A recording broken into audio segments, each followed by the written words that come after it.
Hi everyone. Have you ever get a message like your credit card or debit card is expiring soon, so renew your credit card or debit card?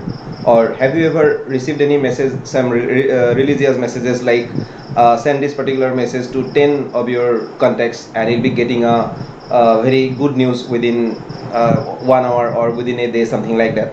Or recently, few months back, we also get some messages like this: Reliance Jio is giving 25 GB of free internet data. So to avail that offer, you click on that particular link. So those kind of messages are very common. I think most of you have got some kind of messages like this while you are working in internet, right? So now, what is the reason for getting this kind of messages? Have you ever thought of that?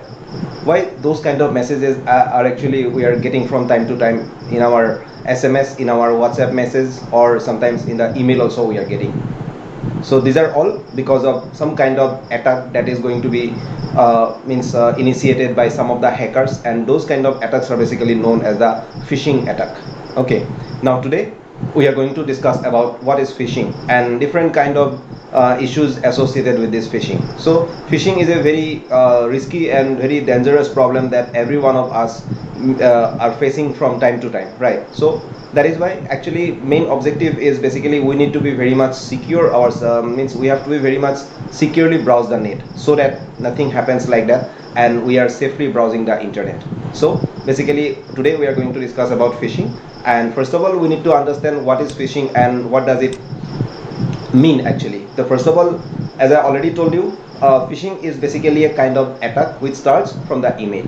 And basically today and these days we are not only confined to the email, and even in WhatsApp message, Instagram message, or it may be any SMS. So we are actually getting targeted all the time by having that kind of messages received in our mobile, and those are actually the starting point of phishing, right? Now who are going to get victimized out of this phishing? So normally we all are nowadays becoming internet savvy and we want to be all the time online, right? It may be in a WhatsApp, it may be in the email or Facebook or whatever it is. So it is okay, somebody may get interested in doing that, it's okay, now we can do that. But while doing that we have to be very much careful, because at any point of the time you can become a target of the hacker, and your personal and very confidential information can be shared anywhere without your knowledge. So ultimately your data will be compromised, and after that you never know what can be done with your data that is getting stolen from you. So you have to be very much careful with. So whenever we talk about who is going to victimized, it can be any person who is actually getting uh, means who are actually using internet all the time, means those people are getting victimized very soon. So after that, whenever we talk about the word called phishing, so this word is actually what taken from the normal word called phishing, FISHING, and this F is replaced in case of the cyberspace by using the word called PH. So pronunciation remains the same. The thing is that what do you mean by phishing? So here we are talking about catching a fish. Now here who is the fish? We people, we general people who actually used to browse the internet, we used to check our email, actually we want to means all the time online. So we people are the fish. And who is the fisherman here? The fisherman is nothing but the hacker who is going to steal your personal as well as the confidential information. So that is why the phishing word is very much synonymous to the normal phishing that we normally get. So this is all about the phishing. Now let us talk about the phishing methods. There are different kind of method that can be used by the hackers to means use the phishing attack or apply the phishing attacks, right? So first of all we need to understand one thing: the phishing attempts most often begins with an email, attempts to obtain sensitive information through some user interaction, such as clicking on a malicious link or downloading an infected attachment. So that was actually the conventional kind of phishing attack that can take place. But nowadays it is not only confined to that email. Nowadays we are all the time using so many apps in our mobile, so those apps can also be very much vulnerable, because those apps, while you are opening, you may get a lot of different link at different point of the time, and if without thinking anything, if you are clicking on a link, then you can be what actually the target of the hacker, and you are already getting compromised your data. So that is why before clicking on anything you have to be very much what, confident about whatever you are doing, that is safe or not, right? So that is all about the phishing that we want to say, or we want to discuss, right?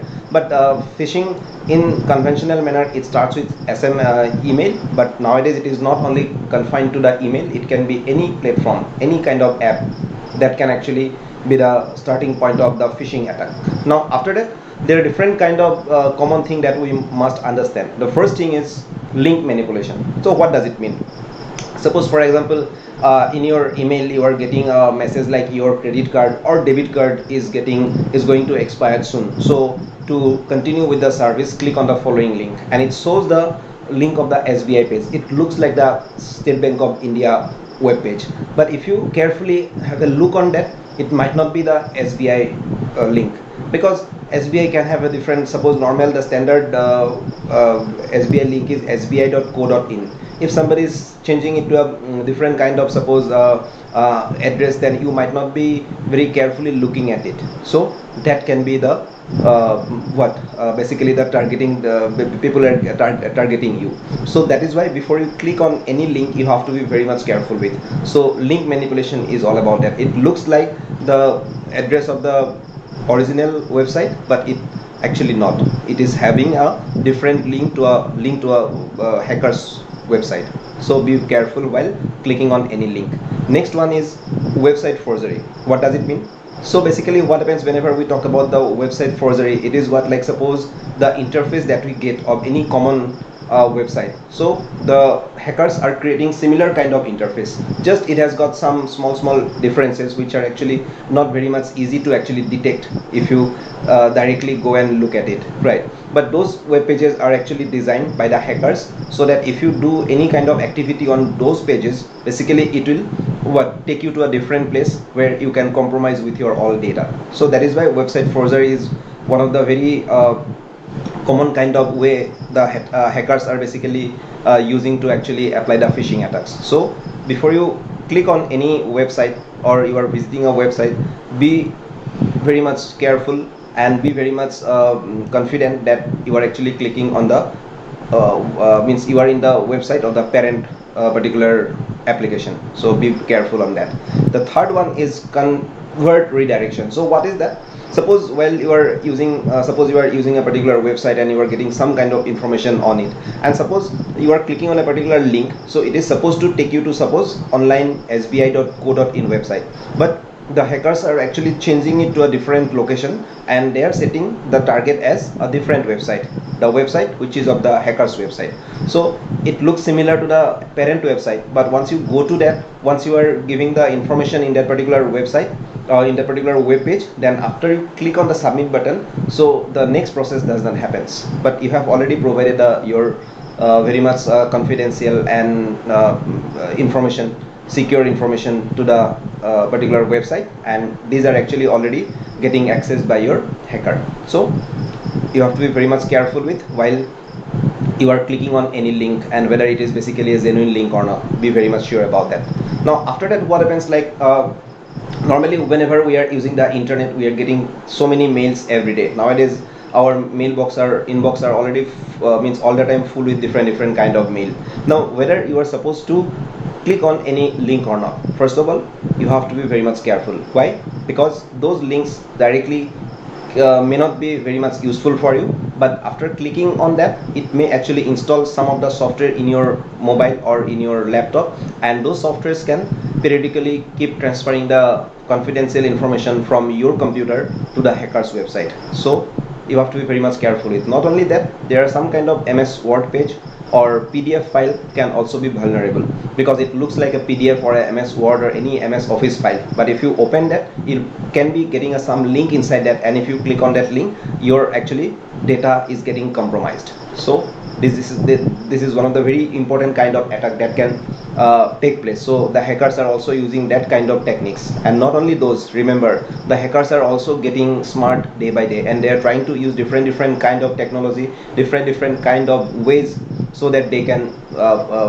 basically cheat the people. So you have to be very much careful about that as well. Now apart from that, the phishing scam can also employ phone calls, text messages, social media tools to track victims into providing sensitive information. So nowadays it is not only about those emails and all, as I already told you. So you may get some kind of phone call also, and it may ask you some kind of information, and they basically try to get confidence first of all, first from you. And once they're getting confidence, actually once you are getting the confidence on them, so you can actually start giving the details of your own, and ultimately you are actually compromised with your data. So that is why again some kind of text message, as I already told you, it can be SMS, it can be WhatsApp or Instagram message, so whatever is, so you have to be very much careful while using those, because you can be the victim at any point of the time of the hacker. Be very careful. Then why phishing is so successful? The thing is that phishing is one of the very successful kind of attack that the hackers are basically applying in a computer. Why it is so successful? The first thing is click first mentality. We people actually don't think so much, or sometimes we are all the time very busy and we actually don't think like we don't think so much, and we are getting a particular link, and without thinking anything, just we are clicking on the link.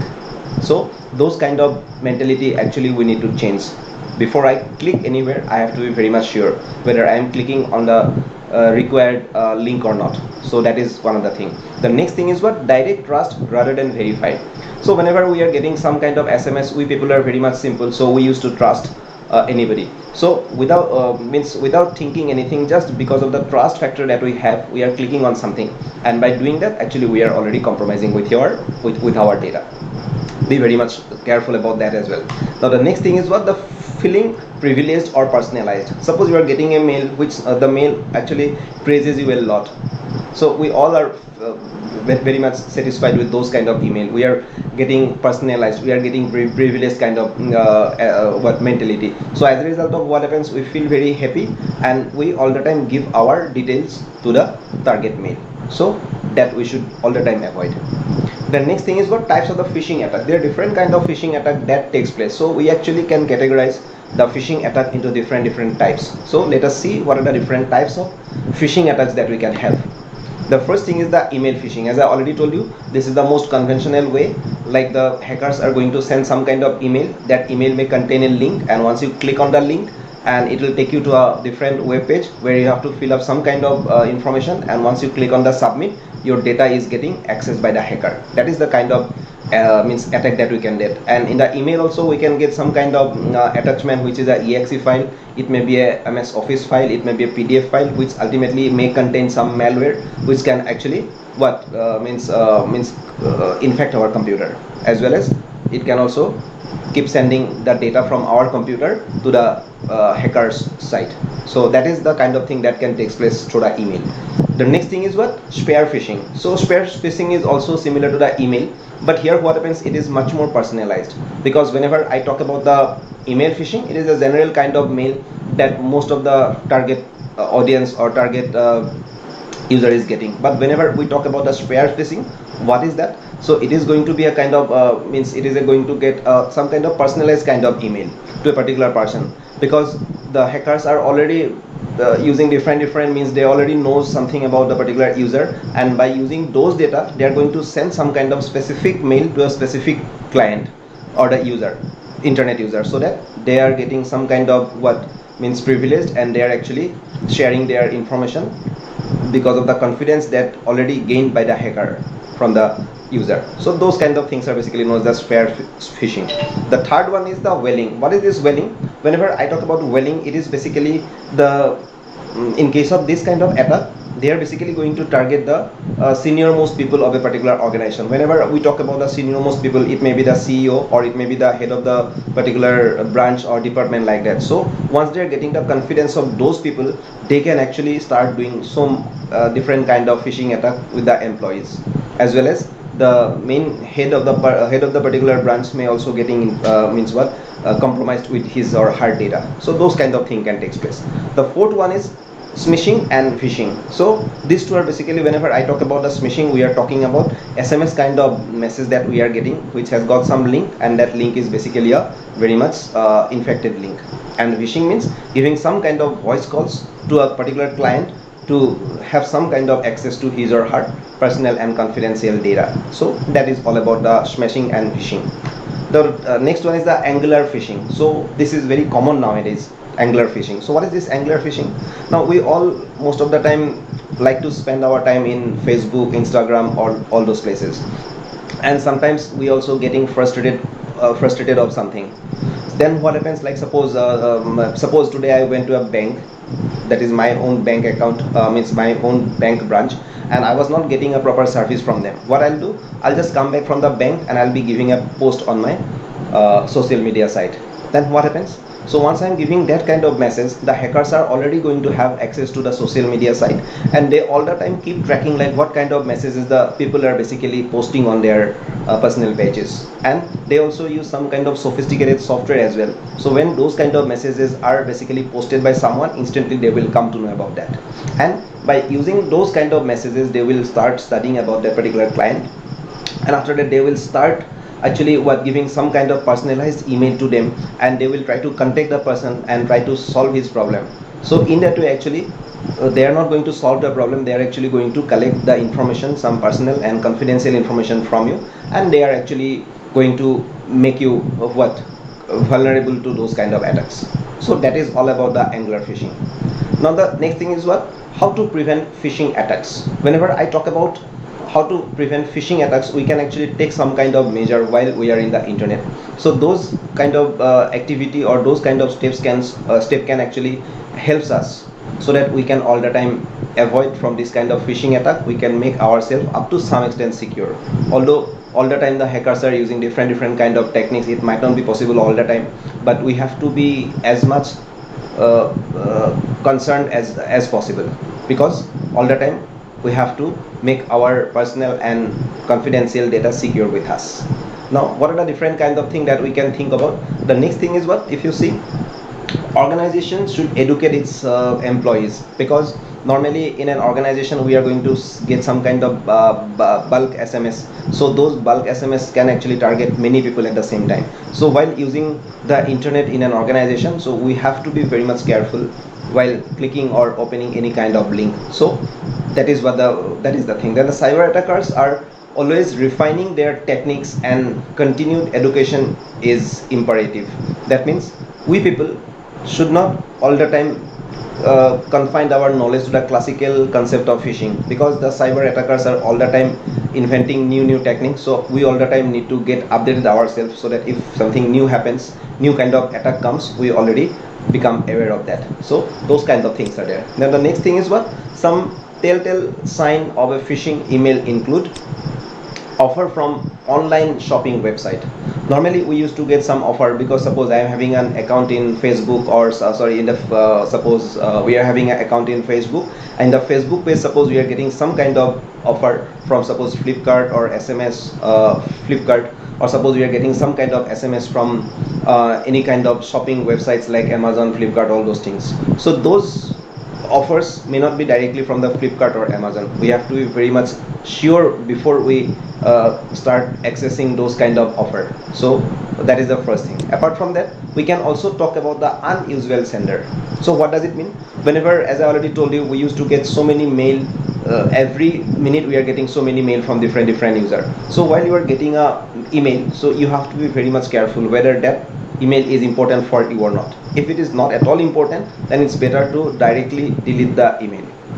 But if the email is there and you want to actually, you are not very much sure whether that is important or not, you need to clarify that one before you open that one, because that email can contain so many malicious links which can actually make your computer affected by virus. So be very much careful about that. Apart from that, the misspelled words and grammatical mistakes. So normally what happens, like whenever you are using any kind of, suppose phishing kind of attacks. So for example, what happens, like suppose I want to create similar web page similar to the sbi.co.in.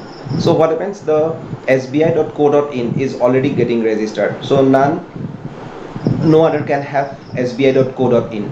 But what the hackers will do, they are just going to misspell one or two character in between, so that it looks like sbi.co.in, but ultimately it is not. So that is why whenever you are trying to access any kind of link, you need to read it clearly, and you need to find out whether the grammatical mistakes are there or not, whether it is the address of the website or not. So if you don't do that, there will be difficulties. So basically, before you click on any link, you need to clarify whether that link is genuine or not. So this is something. So after that, conveying a sense of urgency to shut down account. Sometimes we used to get some kind of emergency kind of SMS, like if you don't do this, your debit card will be blocked within 1 hour or 2 hours, like that. So actually hackers tries to create some kind of urgency among the people so that we become panic, and because of that we click on something and we are going to compromise with our data. So that is why never ever means entertain those kind of urgency, because remember one thing, those whenever I talk about like the suppose the particular bank or any kind of those kind of organizations, they used to inform their customers well ahead. They don't do something because of the urgency, because they used to inform their clients well ahead of the time, so that the urgency is never going to be there. So whenever you are getting any kind of urgency call, so before you do something, you need to clarify whether that is exactly what they are telling is correct or not. So that is what. Then after we can talk about a hyperlink or a pop-up that redirects to a different website or a web page. Suppose you are working online, you are suppose in the page of onlinesbi.co.in, and if you are if you are getting a link, and once you click on that link, it takes you to a different website. So your suspicion should start at that point of the time, because SBI will never directly redirect from SBI to another different website. So whenever you are getting something like that, you need to be very much careful about that. Then unexpected attachment, especially the exe files. So whenever you are getting an email and you are getting a unexpected attachment, which is nothing but the exe file. Nowadays most of the browsers are already having some kind of filter so that nobody can send exe files, but it was there earlier. So again, nowadays the hackers are using different techniques still to actually means to transfer some kind of exe files. The exe file might not be directly getting transferred. They may send a MS Word file, and in the MS Word file there is a link, and if you click on that link, the exe file will get installed in your computer. So those kind of different techniques the hackers are using. So you have to be also very much careful about that, whether any kind of message which is containing some kind of exe file you are getting or not. If you are getting those kind of thing, it is a thing of concern. Then next one is additional techniques of security measures that we can take to make ourselves secure in the internet. The first thing is two-factor or two-step authentication, incorporating two methods of identifying confirmation. So that is very important. Now for example, what is that, like suppose I am going to use email, so instead of normal password, if I can also use sending an email to my, or suppose SMS to my mobile, and in the mobile I'm getting a message, and by clicking if I can get some kind of OTP, so there is a second stage of verification that we have. So it is better to apply two-factor or two-step authentication in all your communication. It can be WhatsApp, it can be Facebook, it can be your email account, whatever it is. Two-step factor is a must to make yourself secure in the internet. And next thing is the email filters. Nowadays the web browsers are having so many email filters, like there are some of the browsers are also using the capabilities of the natural language processing, so that by getting the word, they already come to know like whether that is a genuine kind of website email or not, and they already filter those kind of things. So it is better to update your browser all the time, so that your browsing is going to be secured all the time. Next thing is augmented password login using personal images, identity cues, security skins, etc. So it's better to use some kind of extra security measures apart from password. Suppose you are using your fingerprint to log in, so those kind of things are nowadays accepted, because fingerprint or suppose your face is going to be a kind of biometric information. So without that, your email cannot be accessed. So in that case, only you can access it, no one else can access. So those kind of thing also we can apply while using the internet.